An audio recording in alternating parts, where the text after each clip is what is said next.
पहले मैया जी से जाने आशीर्वाद लेंगे, तब पंडित जी से जाके प्रसाद लेंगे। तेरे मंदिर पर जाना हमें आब गेलियो, कने छी तू तोरा हमें नहीं देखलियो। हरे कने छी बोला, हाँ हेरे मंदिर पर जाना हमें आब गेलियो, कने छी तू तोरा हमें नहीं देखलियो। खूब से लखे तू आब के आजाद ली है रे।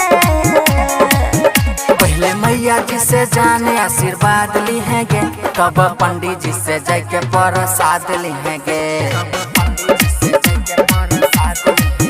पहले मैया जी से जाने आशीर्वाद लेंगे, तब पंडित जी से जाके प्रसाद लेंगे।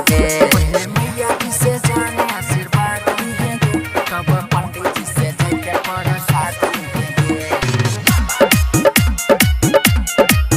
तब पंडित जी से जाके प्रसाद लेंगे। हेरे भैया के संगे हमें लियो बुलेट पर, खारे छिया जाना हमें मंदिर के गेट पर। अरे कन्या छिर करू नजर में आवे छै। कब तक जान करे मैया जी से भेंट गे, हमारा आवे में तनी हो ही जैतो लेट गे। चल जेबो तब न हकारा तू बाद यही रे। पहले मैया जी से जाने आशीर्वाद लेंगे, तब पंडित जी से जाके प्रसाद लेंगे। पहले मैया जी से जाने आशीर्वाद लेंगे, तब पंडित जी से जाके प्रसाद लेंगे। पहले मैया जी से जाने आशीर्वाद लेंगे, तब पंडित जी से जाके प्रसाद लेंगे। तब पंडित जी से जाके प्रसाद लेंगे। एरे संग में सहेली छै उ साया दबर, बिपिन दीवाना बोले यही पे तू कबर।